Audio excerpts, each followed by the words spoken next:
Welcome to the Good Divorce Show. Not every divorce needs to end in disaster.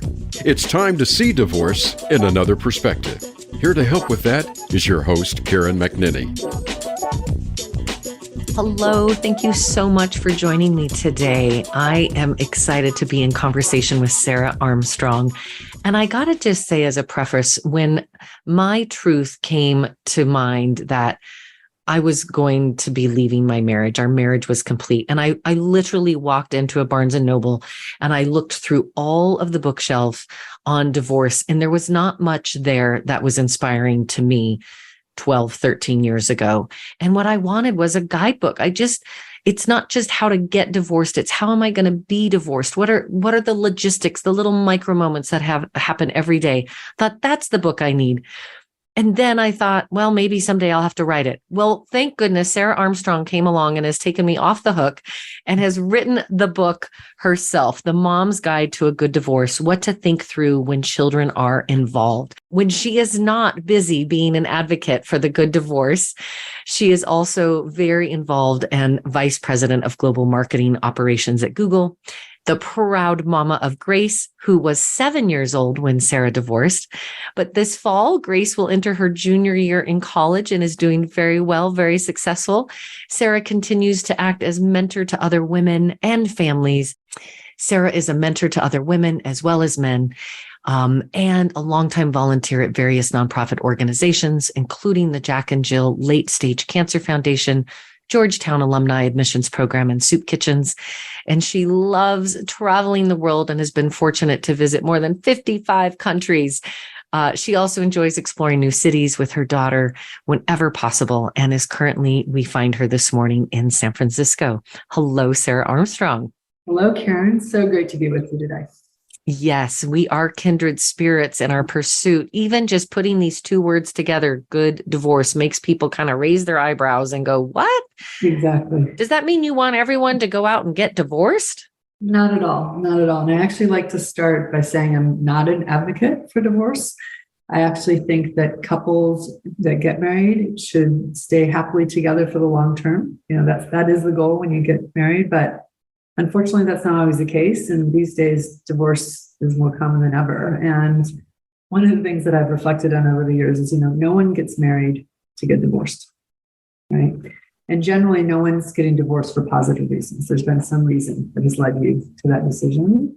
But, right. But the children that are involved don't get to make the decision whether their parents are going to get divorced, but their lives are the most significantly impacted by that decision. And so that from my standpoint is where the focus of, what this book is about and what my efforts are about is just helping moms and families think about how to do this so you could actually come out with a good divorce.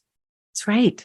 And even though the title says The Mom's Guide, we're talking to you, dads. Yeah. This is a joint effort. I find the best results in my client work come when I can work with both parents. And whether we're in a same-sex couple or not, or a non-gender conforming couple, we're just talking about two parents who have come together and are raising a family. So we're speaking to all of you today to find some really specific guidelines and tips. And it is indeed a guidebook. Before we dive into the content of the book and part of your story, give us a little background of how this book came to pass. First of all, when I got divorced, I was the first of my friends to go through this. And actually, interestingly, when you talked about books being given to you, I was given a lot of books that were so thick and dense, and I literally would open them, close them, and set them aside and never touch them.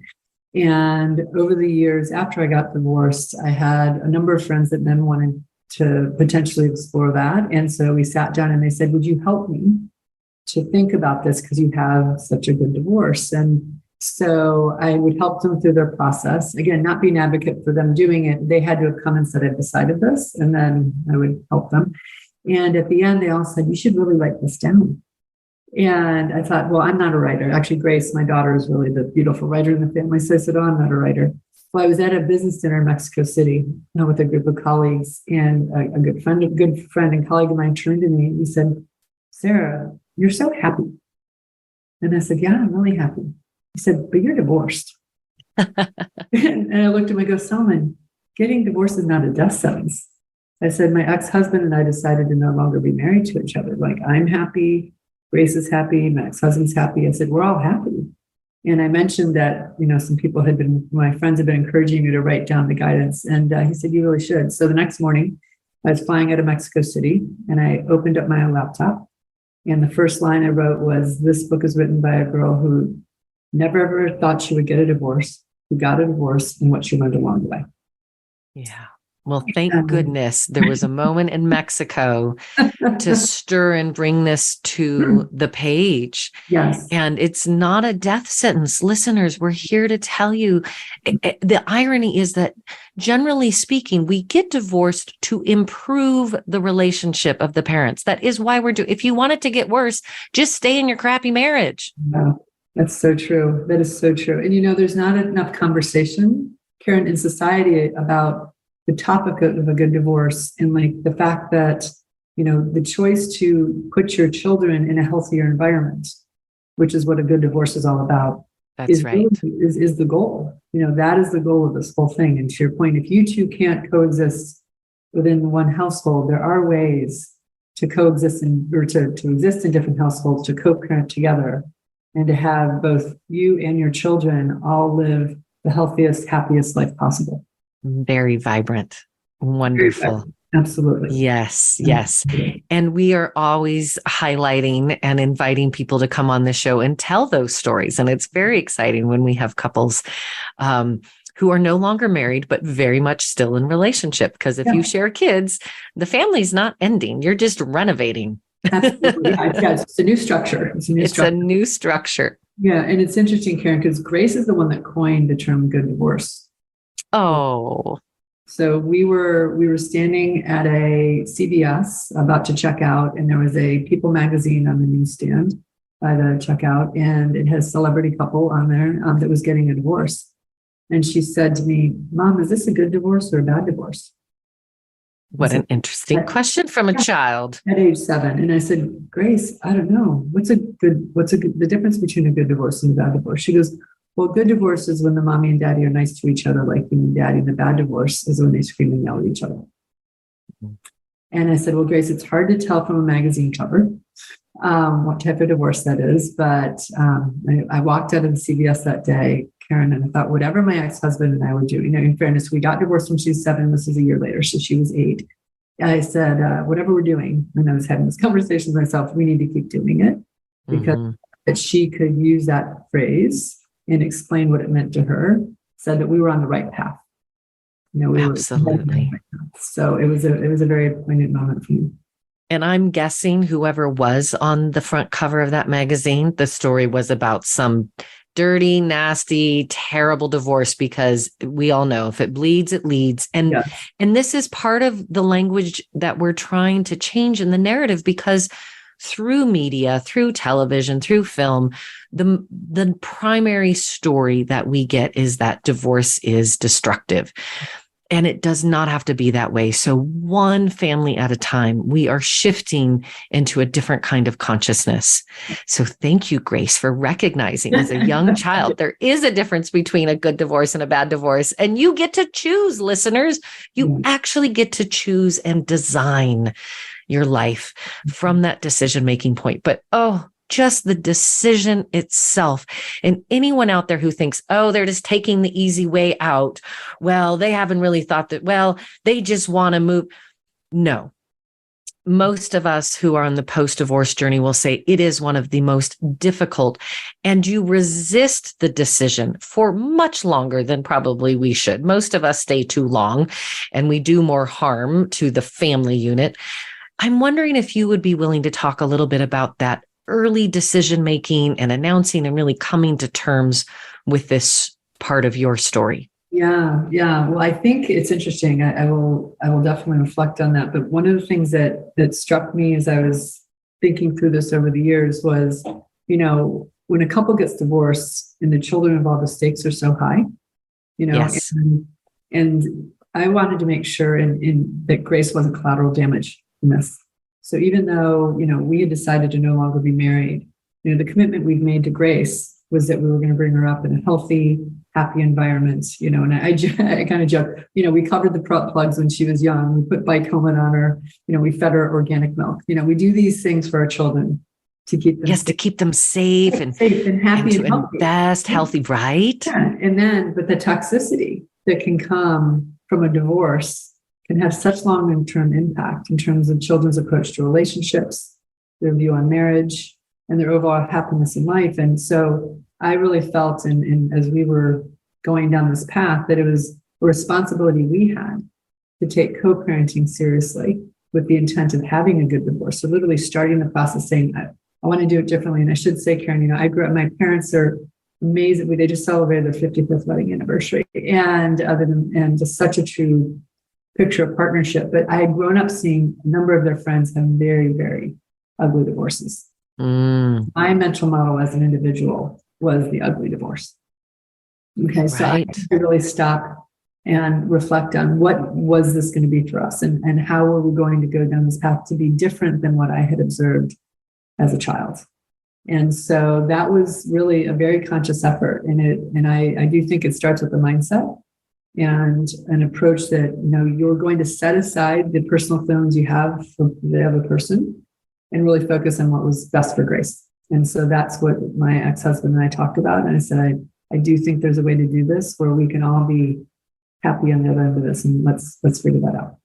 Yeah. And to be clear, a good divorce is not synonymous with an easy divorce. It is still hard and it's painful and it's a death and a grief. So we're not dismissing that. Absolutely. But we're recognizing that where you begin is often where you end, and how you begin. And you talk about this mindset, and it's one of the very, very first things we get in the guidebook to the good divorce. Yes. And so for you, what was some of the things that specifically you'd have to do, or advice you would give to our listeners around this idea of mindset and setting the stage? Yeah. Well, I think the mindset for me, it was, first of all, mindset's so essential, it is. And so really starting with, if this is where you are, okay, and where you need to get to, the day-to-day actions that you take, how you interact with your either about to be ex-spouse or soon to be ex-spouse, how you talk about or don't talk about things out in the world, what you say to your child or don't say to your child. I think one of the things, the thing that links to the mindset, and I talk about it in the book, is building a compartmentalization muscle. Yes, let's talk about that muscle. This is super tangible. So here's the thing. I'm a big fan of Pilates. So I love doing Pilates and building, a strong core. But I do think one of the most important muscles we need in life, not just if you're going through divorce, is a compartmentalization muscle. And that's where there are moments when you're going to have a moment that might trigger emotions for you. And you have to decide, is that the moment that you need to let the emotion show? If your children are around, if your ex-spouse is there and they're trying to push your button and you let them see that they pushed your button, or do you say, I'm going to set that aside right now. I'm going to have that emotion, but not right now, because it's also not good just to internalize everything. It's not healthy, but to build that muscle so that when you need it, when those moments happen, you can make the decision of whether you're going to show that emotion at that time and let it be a moment that either you allow to pass and you get through it, or it's a moment your children remember, your ex-spouse remembers, a teacher remembers, whatever the case, because you reacted and showed more emotion than maybe you needed to at the time. And so you have to build the muscle, by the way. It doesn't just naturally happen. You have to practice. And some days you might not, the muscle might not work, and you're like, oh. And so those days, then you have to say, okay, I don't want that situation to happen again. I want to flex that muscle a little bit more. And basically, I do think it's all about protecting your children from those moments that they don't necessarily need as part of their, memory as children. Like, I just don't think that should be part of the fabric of their childhood if you can help it. That's right. And that emotional hijacking, and it's going to happen, and we're going to be triggered, and we're going to have strong emotions, and being able, like the power of the pause, you can decide, it's not going to be beneficial to finish that conversation right now. We're going to do it tomorrow or in a couple of days, or that email that I just wrote that is filled with vitriol. Send it to your coach, send it to your therapist, your girlfriend. Do not send it to your former spouse. You might need to write it. Right? There are big emotions through this process. And I'm remembering a quote from Krista Tippett She says, anger is so often what pain and suffering looks like when it shows up in public. It's exactly right. Yeah. And there is going to be pain and suffering. So building that muscle and saying, we're not dismissing it. We're going to honor it, but we're going to pick and choose to the best of our ability. When we're in that reactive mode, and being able to have shoe boxes rather than one big shoe bag is useful in life. Yes. Yeah. And there are times when you're going to need, you may want to stew in those reflections, right? You may, but then choose those. Like I always say, go for long walks. A long walk can help you reflect. You might cry in that walk. You might yell out in the woods in that walk, whatever you need to do. But I think creating the space for you also to process the emotions is important, whether it is by yourself, with a therapist, with a friend. But in the moment when your children are around and are watching everything you're doing, and they're taking very much note of how you're reacting to things, that's the important part, when that muscle hopefully can be strong. Yes. And speaking of therapists, I'm trained as a therapist. Sarah and I are both it's like having your physical therapist. If you got a bad hip, go get it taken care of. And in your case, you're also a strong proponent for our children to have an opportunity for someone to be in their court exclusively. Can you say a little bit more about why you support therapy and the sort of benefits that you can see for parent and child? Yeah. So I think for both. So I'm a big believer. I went through lots of therapy over the course of time. And also when we decided that we were going to tell Grace we were getting a divorce, we found a child specialist who focused on divorce, actually, within the area where we lived. And we sat down with him and before we took Grace in to talk to him about the decision we were making. And I think that having someone that your child knows they can go to and talk to over the course of time is so beneficial for them. So Grace, again, was 7 when we got divorced. So she went to see him for a number of months. And then interestingly enough, then she said, okay, I'm good. But then a couple of years later, we were on spring break together, and she's about 9, about 2 years later. And she looked over to a family, a couple tables over from us at dinner, and she goes, they're a real family. They're a real family. Yes. And I said, ouch. Yeah. And I said, Grace, what does that mean? She said, well, they have a mommy and a daddy and a sister and a brother. And she's an only child in premise. And I'm thinking, well, you weren't ever going to have a sister or brother. But I said, well, we're a real family, and she said, and she shook her head. And so I went back and actually I wrote to the child specialist and said, hey, we had this interaction and this is what I said to her. And he said, you know what? He said, you shouldn't have told her she was wrong. That is her perception at this stage of what a real family looks like. She will learn over the course of time that families come in many shapes and sizes. And so after that trip, I did ask her, would you like to go back? We called him Mr. David. I said, would you like to go back and see Mr. David again? She goes, yeah, I'd like to go talk. And I said, okay. So she went back for a couple sessions to kind of process things at that age. And then what I feel is the gift in that moment is that she knows there's someone there. She doesn't need to see him every week for years on end, but she understands that there's someone that she can go talk to. She can express her thoughts and feelings and emotions to, who's going to listen to her, from a very unique angle and help her think through things. That's right. And it's what I call the therapeutic tune-up. Absolutely. Just like my physical therapist who helped me with my bad shoulder, it might flare up again in the future and I might have to go back for some additional support and treatment. Absolutely. And again, also taking the shame and the stigma around all of our mental health. It is no different than our other sorts of physical and spiritual health. So please embrace it, listeners. You will benefit and allow your children to have that access as well. Absolutely. Beautiful. Well, we are going to head into a short break, and then we're going to dive into some very specific tool building with Sarah Armstrong, joining us today from the Bay Area, author to The Mom's Guide to a Good Divorce: What to Think Through When Children Are Involved. When we come back, we'll talk about how to talk to our children about this big life adjustment. Stay tuned.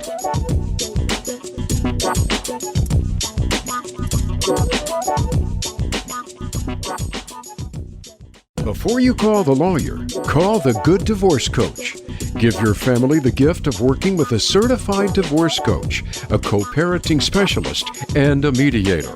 Karen McNinney has the knowledge and skills to guide you through the full divorce journey, before, during, and after. It's one thing to get divorced. It's another to be divorced. The Good Divorce Coach will teach you and your partner how to be divorced with less drama, less destruction, and less debt. Visit thegooddivorcecoach.com to get in touch with Karen. Streaming live, the leader in Internet talk radio, voiceamerica.com.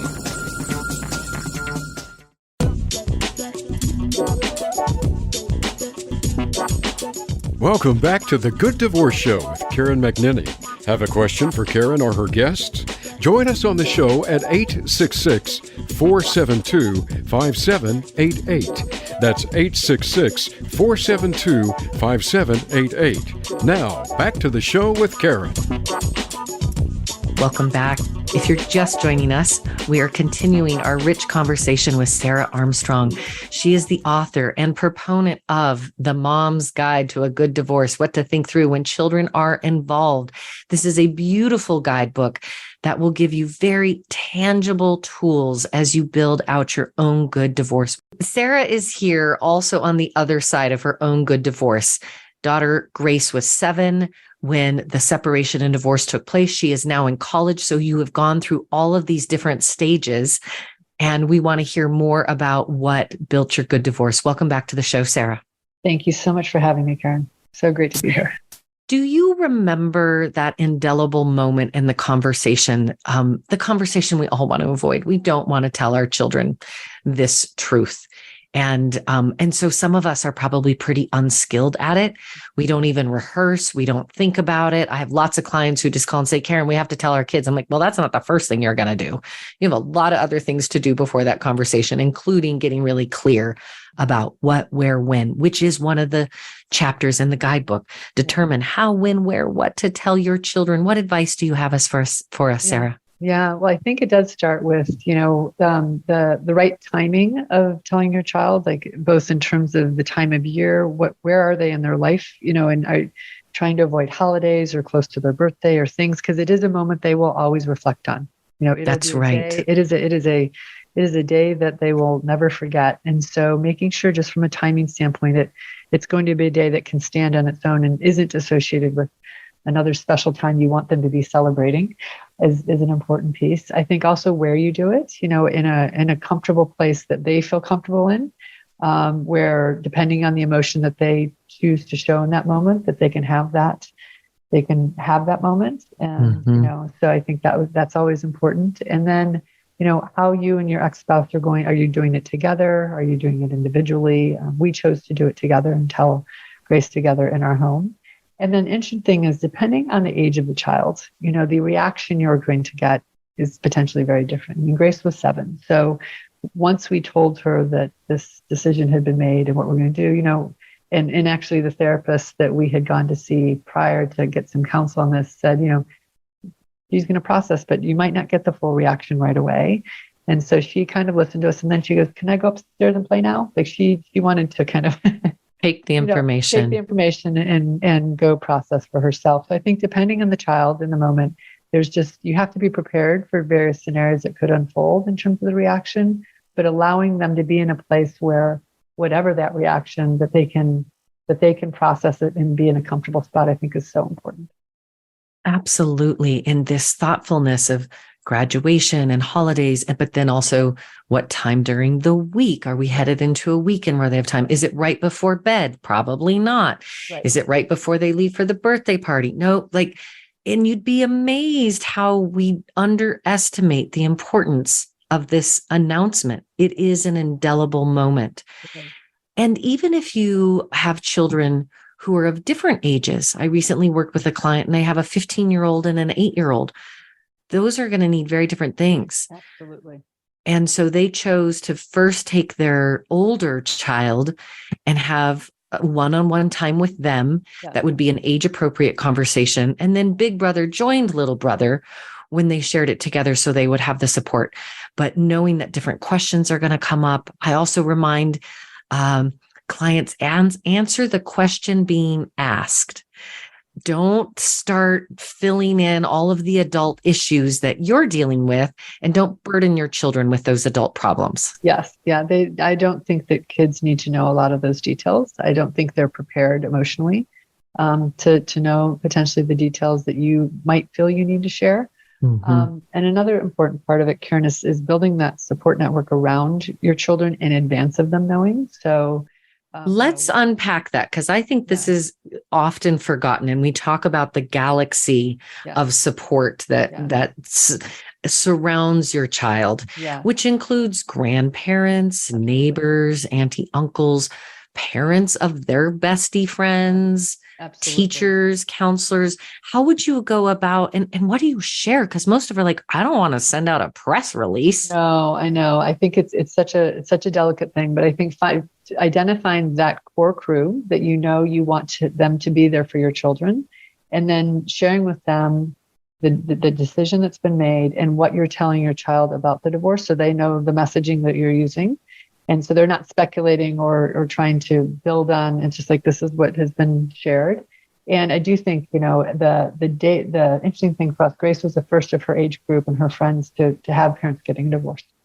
So it was also new to that age group. So really making sure that we could share with those around her that might be like, oh, this is a strange occurrence. I don't know anyone else who has parents who divorced. So I wanted to make sure that to your point, the parents of her friends knew, so that they could help their children process this news. And so that was very important. So but it takes time. And I don't think, to your point, I don't think it's emailing out something. I do think where you can have a brief conversation with the individuals that you want to be part of that support network, so you can also answer their questions and make sure that they have whatever understanding you're wanting to build, helps to build a really solid foundation for that support system for your kids moving forward. And as you said, particularly with Grace, she was kind of a standalone experience. And young children, I think often then they may go home with that information and have their own fears or concerns that their parents might get divorced. And if those parents don't know that message is coming, then they cannot prepare for it. So this is incredibly generous and thoughtful. And I often consider, if there had been a death of a spouse, a parent or grandparent, even a pet, we would probably let teachers know and school counselor know that our child is, going through a hard time, is a little more emotional. Well, this is one of the most traumatic events that can happen to any of us in the divorce story. And we don't have to make it a capital T trauma. It can be a small t trauma. Right. But do not underestimate the impact that it has on your family and all of those that surround your family. Absolutely. A few guidelines in terms of the messaging itself. So we're thinking about the timing, we're thinking about the location, we're thinking about the preemptive. Can you tell Sarah is the Vice President of Global Marketing Operations at Google? And I say that with great revere, because so often this is project management and communication rollout. We have to get a little bit linear in order to help the success to the good divorce. So in terms of messaging, what are guidelines that you would share with us? Yeah, no, it's great. And I do agree that managing your divorce from beginning to end is a project that you have to really almost take that mindset with. From a messaging standpoint, I think being brief, being clear, and being fact-based as much as you can with what you're wanting to share. But also, in fairness, I think tailoring the message depending on who you're talking to, so that they can have the right context to help in the support that's needed. So, I do think there's different messaging depending on the kind of groups you're talking about, but consistency of message is also important, so that your child isn't hearing different things from different people. So it is an interesting thing to go through that. But I think being very conscious of what you're telling your child and what you're telling those around your children about the reasons and how things are going to unfold afterwards is also important, so that everyone kind of understands the timing and when this is becoming a reality. And to your point, then those individuals can be watching out for your child in those moments that there's some big transition points coming. That's right. You may actually have a conversation with the grandparents and the school teachers and the 3 babysitters before you even sit down with your child. Oh, we did. Yeah. They Yes, all knew as well did before. we. Yeah, Mhm. before Grace knew. And then we told her. And in fairness, we were in a situation where we were telling her, but then um, I was staying in the home with Grace and her dad was moving out, but he didn't move out for another 6 weeks. Like we gave it some time. We wanted some time where it wasn't just like, oh, and dad's leaving tomorrow, and Like the so disappeared. yeah, yeah. Mm-mm. So again, it's a matter of what works for you and in the situation. And every situation, every divorce is different. So Mhm. you have to just think for the dynamics that you are dealing with, both with your ex-spouse, with your children, what is the best plan? But it is a plan. And then you really work hard to execute that plan to the best of your ability, knowing it's a highly emotional time for everyone. But I think grounding yourself in the steps you think you need to take allows you to get through it. Because the hard part about divorce, as you know, Karen, is, it's something you have to get through. And Yes. it's one of the hardest things you're going to go through in life, but you will get through it. But I think putting the plan in place so you can get through it with as little, as I mentioned earlier, collateral damage as possible in your life and the child's life is the most important part. So that you can get past it and then live the happy, healthy life that you're meant to live because you've made this decision to be happier in, a future state. Beautiful. I think a hallmark as well, and you touch on this in your book, The Mom's Guide to a Good Divorce, is that unification of message, that if both parents can come together. I was just coaching a client and they said, we're going to go talk to our parents, right? The grandparents, and we're going to make it very clear that this isn't one of us doing something to the other. We have arrived at this decision together, and we're choosing to not speak poorly about each other in our public sphere because it is also our child's story and we protect that. So we're asking the same of you, even if you're happy that your in-laws are becoming your outlaws. There is a delicacy of managing that message. Absolutely. Absolutely. Even to the point, at least in our situation, like I didn't want people picking sides. Even Right. friends, I was like, you don't need to pick sides. You can stay friends with both of us. I think then again, giving people that permission, because in the traditional mindset of divorce, picking sides is part of it. And I'm like, I don't want people to have to pick sides. My ex-husband has spent birthday dinners with my parents and Grace where we all get together for the birthday dinner because that's what Grace deserves. She deserves to have her grandparents and her dad and her mom at a birthday dinner. So, but those are moments you have to make. Again, these are conscious decisions to maybe do it differently than how people would perceive it to unfold. But we are changing that perception. Yes, Like, why wouldn't we all be able to get together and have a celebration? Yeah. We have couples on the show who go on vacation together. Yes. They may not be sharing anything that looks like a marital life or marital bedroom, nor should they. That's Right. equally confusing for your child. Right. But, all the relatives are in Chicago. So we will all travel there at the same time so we can see all the aunties and uncles and cousins. Yeah. And we can be collaborative in our post-divorce relationship in the same way that we were having to collaborate in our married co-parenting relationship. Yeah. And actually one of the moments that really stuck out for me during our post-divorce phase, raising Grace together, is we went to a parent-teacher conference when she was in 6th grade. So 5 years after our divorce. And we walk in, it's an hour conference with her teacher. And in this school, Grace, the child attends the parent-teacher conference with the parents. So Grace is there, my ex-husband and I are there. We sit down with the teacher. We get through this almost hour-long discussion. At the end of the discussion, the teacher looks at us and she goes, wait a minute, are you two divorced? And I said, yes, we got divorced 5 years ago. She said, I had no idea. Awesome. And I said to her, well, it didn't occur to me to walk in here and in advance of sitting down for Grace's parent-teacher conference, say, hi, we're divorced. Can we now talk about Grace's education? And, she looked at me, she said, you would be shocked at how few divorced couples can come into this office and sit for 1 hour with their child and talk about their child's education. She said, it is very, very rare. Yes. She goes, it really makes me sad. And I said to her, that makes me really sad. What's more important to parents than sitting down with a teacher that's teaching their child and hearing how your child is doing in school. And so, by the way, Grace is hearing the full discussion.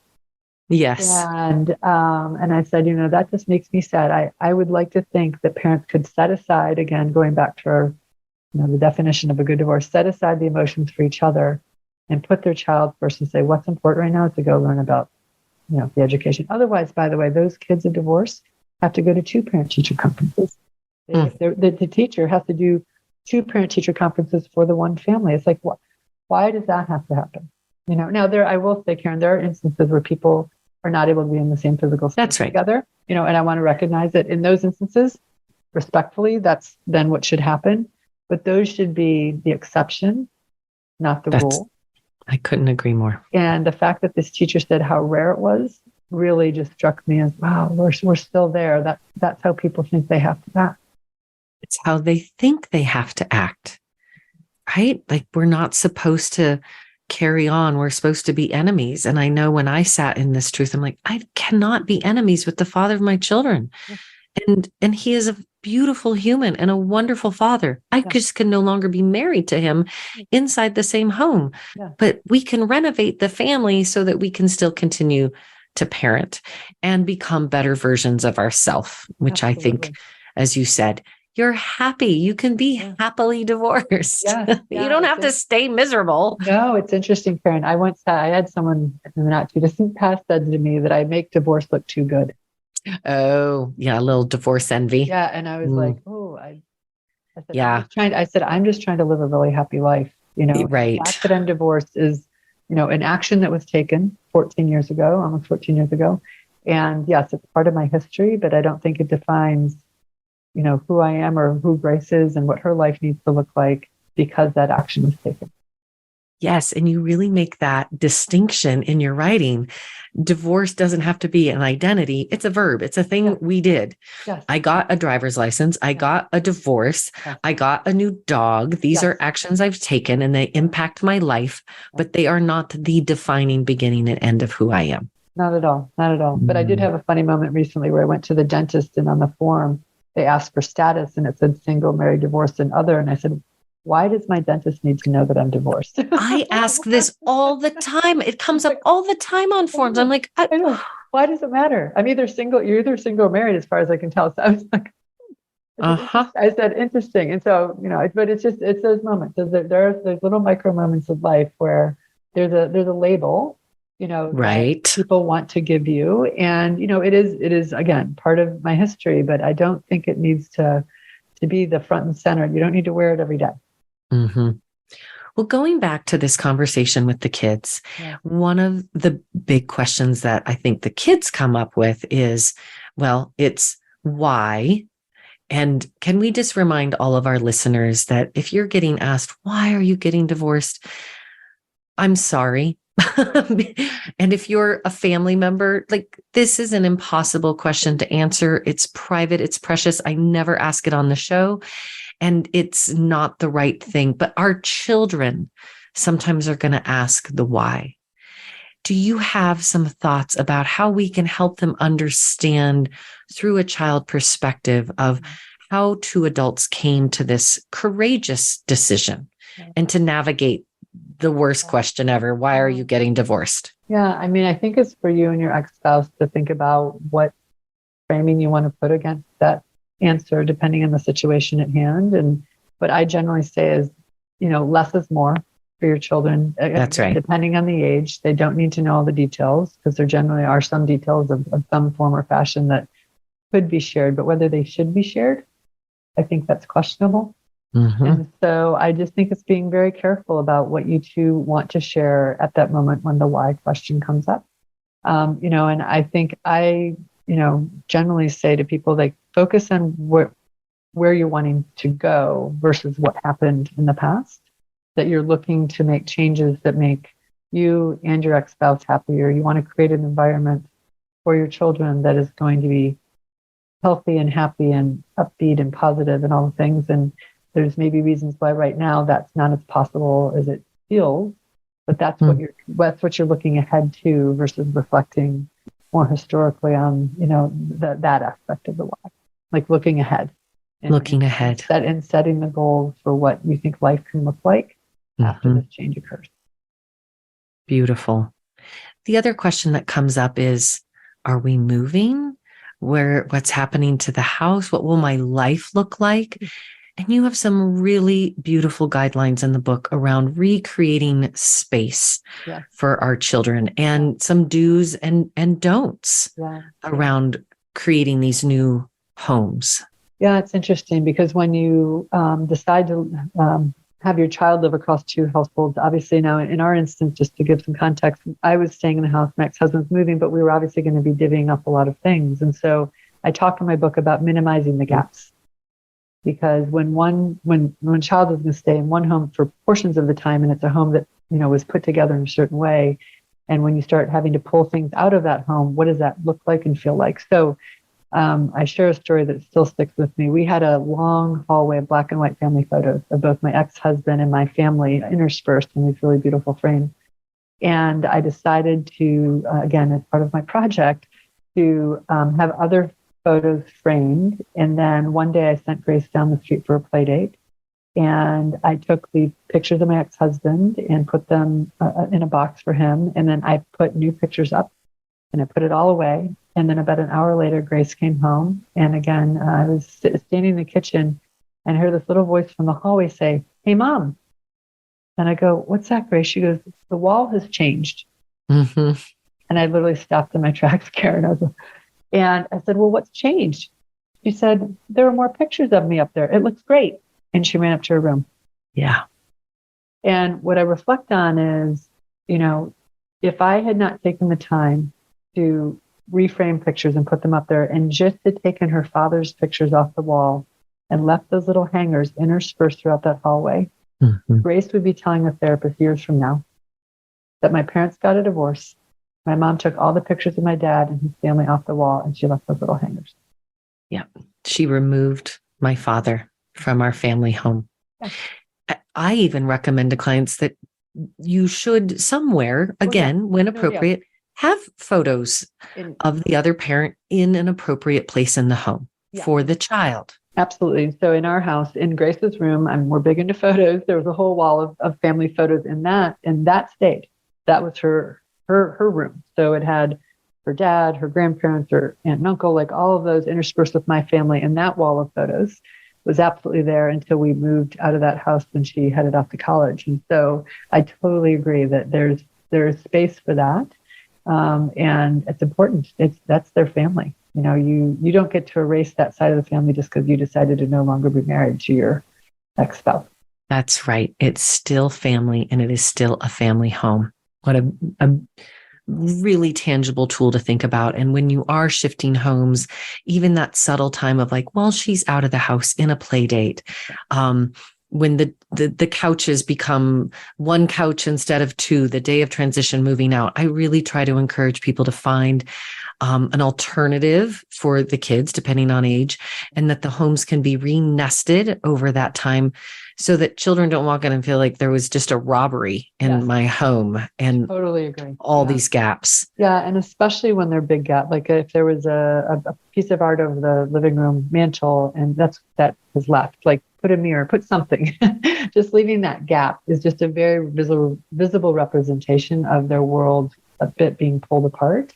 Right. And so I think it's a really important, and again, that takes effort. And then again, this goes back to like the divorce has so many things you have to think about, but the physical environment and creating a space where they feel comfortable and safe and doesn't feel like it's being pulled apart is an important part of it. And also for those of you listening that might be staying in the marital home, really encouraging you to make a ritual of shifting that space. And even if, not all of us have resources to go buy new furniture, but hit the TJ Maxx and get new sheets for your marital bed. Something that really feels like I am reclaiming this space because you are living with the ghosts of the marriage for who knows how long. And sometimes homes kind of hold us hostage. The real estate world, we can't always both move out or transition. Some end up nesting for an extended period of time. So thinking about creating a space for you that also feels like a reinvention. Totally. Yes. And I definitely did. My living room, again, with within limitations financially, but recreated it as much. My girlfriends called it the spa room. It was very, it kind of had this like spa, like, come in and we would nestle in and, drink glasses of wine and solve the world's problems. So yeah, I definitely did that when we had that shift. Beautiful. When we come back from our break, we're going to talk about the other element of becoming a family that lives across two homes, which is that your children, for most of us, are shifting, and how we prepare them to become kind of professional traveling packers, and that we can make the impact of living in two homes as slight as possible. Your children did not choose this. We did. And any of us can admit, at bare minimum, it's complicated and inconvenient. So what do we need to do as parents to help all of us in that process? When we get back, continuing our conversation with Sarah Armstrong, author and good divorce proponent. Stay tuned.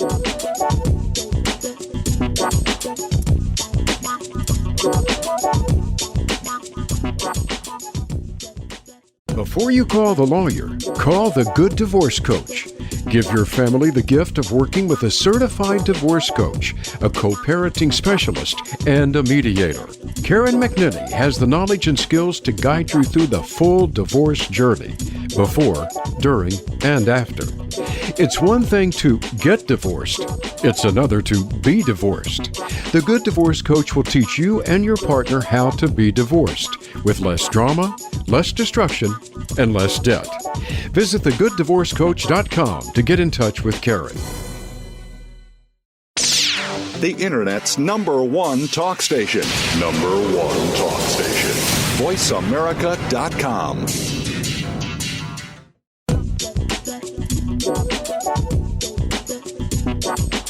Welcome back to the Good Divorce Show with Karen McNinney.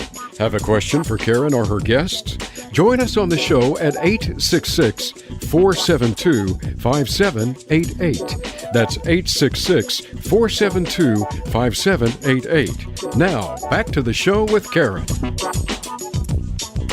Thanks for staying with us, listeners. We're chatting today with Sarah Armstrong, who happens to be Vice President of Global Marketing Operations at Google. But more importantly, she is a warrior mama of the Good Divorce experience and literally has written the book. And today we are going through the guidebook. And what I love is that this book really is written for the busy parent.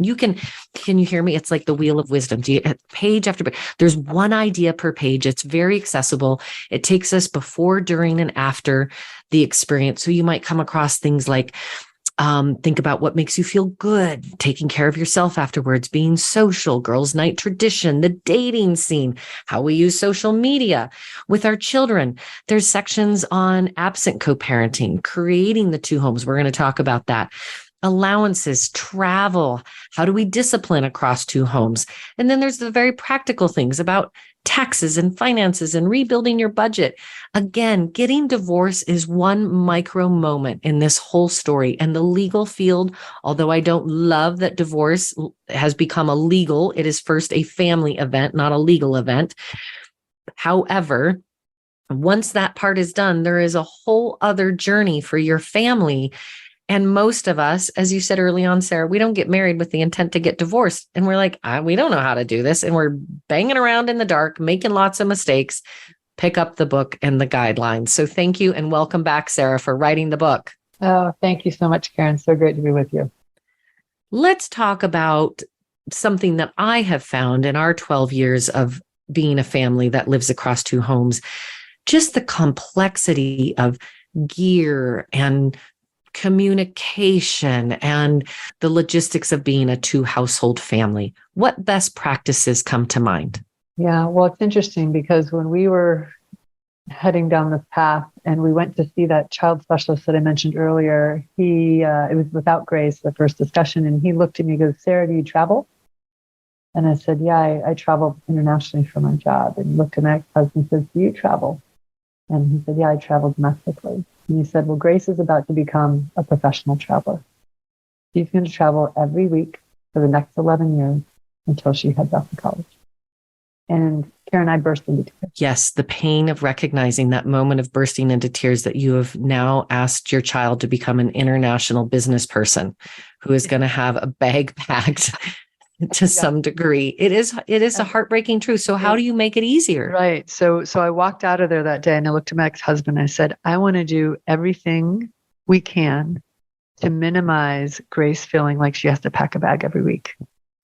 And I don't want her to feel like a professional traveler. So what that looks like, and I do appreciate there's some socioeconomic considerations in what I'm going to say, but what we try to do is have the basics at both homes, the socks, the underwear, the jeans, pajamas, everything, so that the only thing Grace had to take between homes was her backpack from school with her books, her laptop, whatever the case is, and, not have to show up at school every week with a bag to say, oh, I'm a child of divorce. I have this bag. I get to go to mom's house or dad's house tonight. And so now, interestingly, when you do try this approach of having the basics of both homes, there are times when things get out of balance. Somehow, I literally don't know how, all the socks end up at one house. It's true. I don't know how that happens. I'm actually not. But every now and then you have to re-equalize the wardrobe. We had rebalancing moments. And so I would text my ex-husband. And by the way, this was very much something I said to him. I said, look, when we rebalance, it's not Grace's job to rebalance. That's right. I go, she did not choose to live across two homes. We did this. We made this decision. So I would text him, say, it's time to rebalance. Can you look? Because I don't have any. So then one of us would package up the things and then we would bring it and hand it to the other. Again, it's not for Grace to have to, have another bag she's carrying. Not her responsibility. So we really took that seriously. And, the only thing that I will say is that the things that are special that you're only going to buy one of, like the dressy shoes or the special dress for dress up day or the ski gear in our case, Grace, or the bike. And Grace played golf. So she had golf clubs that we're only having one set of, but there were moments when, I will never forget, Grace came down one morning, she goes, Mom, it's dress up day and my shoes are at Dad's. Mm-hmm. And in that moment, now we're racing to get to school. And as a parent, you have to stop and say, okay, so I took a deep breath. Again, not Grace's fault that her dress up shoes are at Dad's. I said, you know what?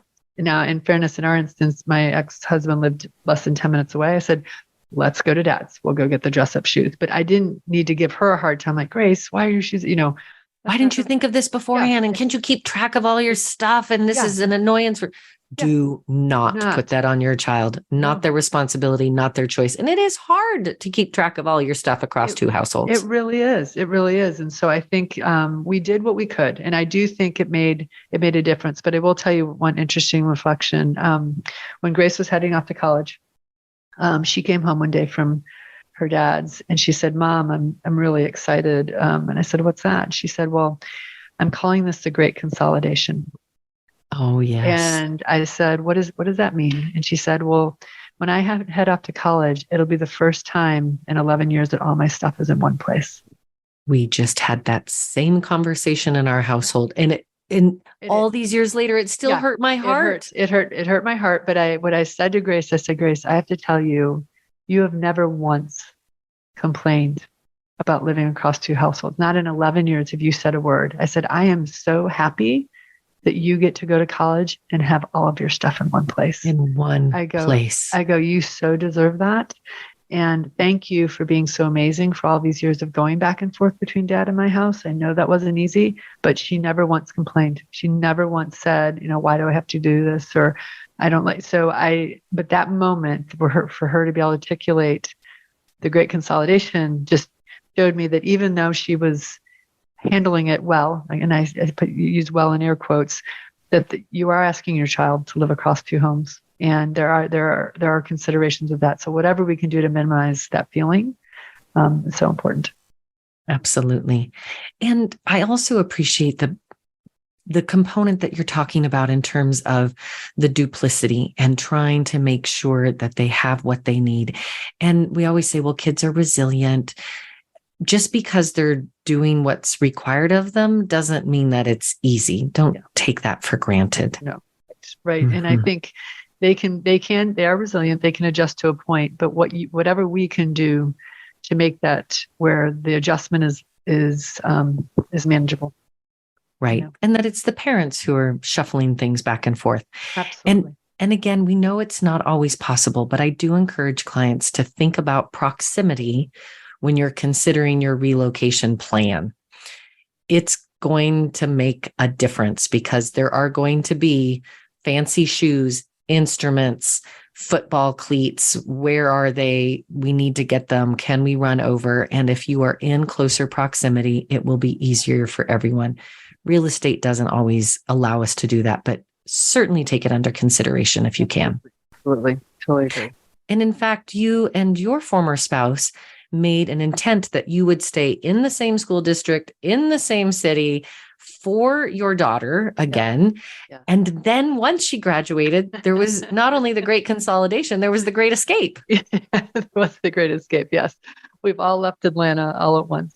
Yes. So we all, I moved to San Francisco, Grace headed Seattle, and my ex-husband is living up in Michigan, and then in the Southeast. So yes, it was a conscious choice we did make, in fairness, to stay close so we could raise Grace together, but knowing that someday we would potentially all head to different parts of the country. So that's what we've done.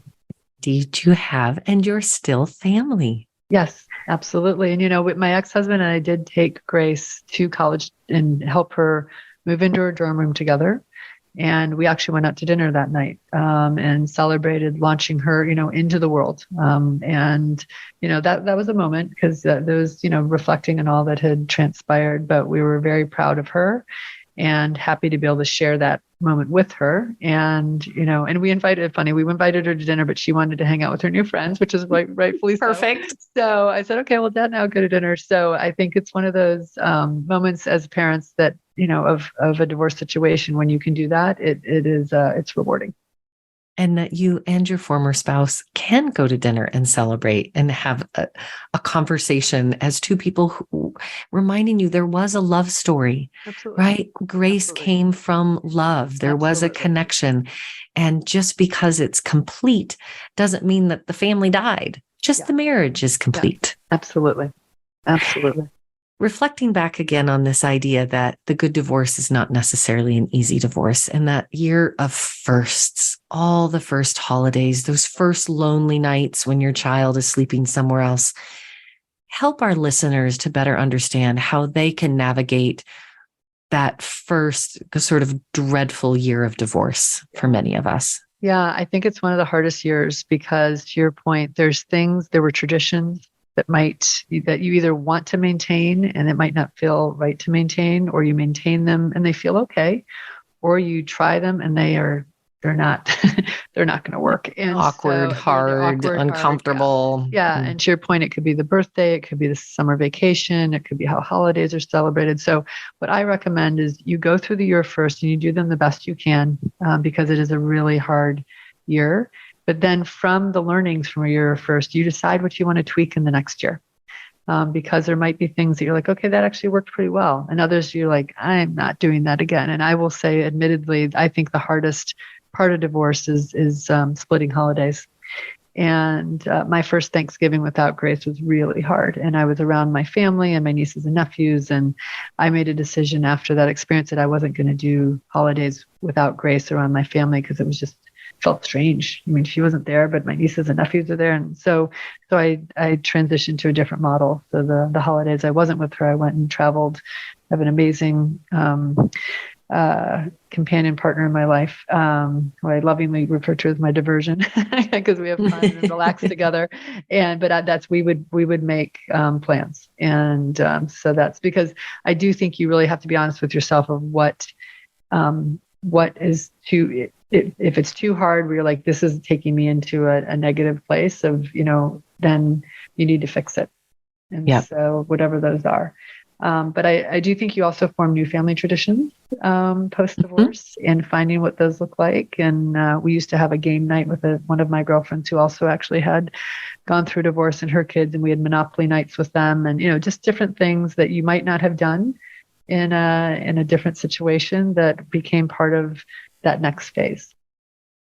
And what is it about the holidays? There can be such a melancholy, and you talk about this in the book, that they're loaded and so liberating family tradition and yourself. Yes. It's almost like a phantom pain. When I heard you tell that story of Thanksgiving and being with other intact families, it really reminds you that you're not. Yeah. And so making a wise decision to not put yourself in those settings, to have the re-triggering and the pain, If it's a wound, stop scratching it. Yeah. We need it to scar over. And scars keep us whole, and they remind us that we've come through something difficult, but we actually do need to find a way to let it to scar over and stop picking at the scab. Absolutely. And the other thing I'd reflect on holidays and birthdays and things is really being conscious of how you're helping your child through those in terms of gift giving.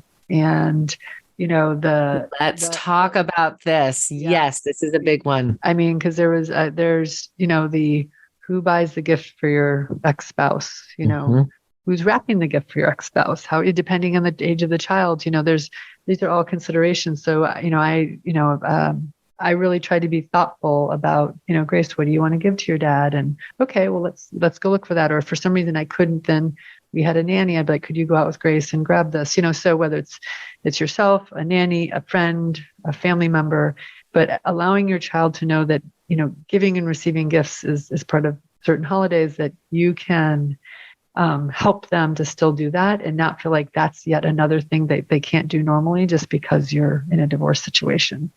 And so, whether it's, a lot of things I did, I framed a lot of Grace's art from school and gave it to my ex-husband. I thought that's a fun thing from her, that then he could have and enjoy. So it just depends on what your situation is, but that is something to really think about, because kids can feel a little bit like, I don't want to ask mom or dad to help me, but they aren't at a stage or age where they can do it on their own. Right. And so it's so hard, and it can be really a point of, anxiety for them. So whatever you can do to help them think through that is, I think, really important thought. And someone out there right now is thinking like, I am not going shopping for my ex over my dead body. I'm like, you're not doing it for yourself. You're helping your child do it for their parent.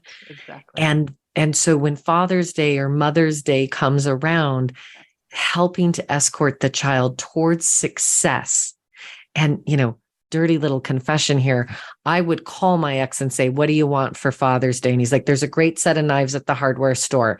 I'll send you $40. Go with the kids, go buy them, wrap them up and give them to me. I'm like, perfect plan. We did that for years and years and years. And the kids never knew that, one, we were picking out our own gifts and paying for our own gifts from them to us. And then it became clear. And then they started having side jobs. But as much as when it was revealed and it was sort of a double take, like, wait a minute, there was also this wonderful thank you. Thank you, parents, for setting your own stuff aside to help us be successful in all of our relationships. Yeah. These are the sort of tips that are in Sarah's book, The Mom's Guide to a Good Divorce, What to Think Through When Children Are Involved. I think there's now 185 distinct, right? Again, and very little of this has to do with the legal divorce proceedings. It is primarily about how to be a successful family that lives across two homes. It is full of a wealth of information. Tell our listeners how they can find the book and you and additional resources as they seek their own good divorce. Great. Yes, thank you. So yes, the book is available on Amazon, Barnes & Noble. It's available in a paperback, in an iBook, Kindle, Nook combination. And then I actually went into the studio and recorded an audiobook. So it's also available on Audible, because I do appreciate that some people might not be ready to have this sitting on their bedside table, and may want to also go out on a long walk and listen to, certain topics at a given point. And to that end, Karen, the book was written with just the thought that you're not meant to read it cover to cover. You go in and pick the topics that are going to be helpful to you at the time and reflect on them and take maybe a topic or two. And I wrote it with a lot of white space in the paperback. And it was funny, when I wrote it, the editor said to me, "You're wasting paper." She said, "You could put more topics on a page." I said, "No, the topics are for people to have space to reflect." And I said, "I'll be environmentally conscious in some other way, but I'm going to keep to one topic per page." So it is meant to be there for you along the journey. And I just hope that your listeners can think through the details and know that a good divorce is an attainable outcome if you are thoughtful and really take the steps needed to put your kids first every step of the way. Thank you so much.